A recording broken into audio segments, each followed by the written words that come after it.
Ако ви предстои да теглите кредит, е важно да знаете какви доходи ще приеме банката за обследването и одобрението на кредита. Най-предпочитаният е безсрочният трудов договор.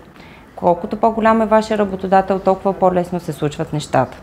Когато обаче доходите са ви от собствен бизнес, е необходимо банката да обследва фирмата ви.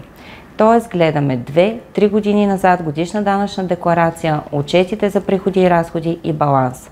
Счетоводителите много добре знаят кои цифри официално гледат банките.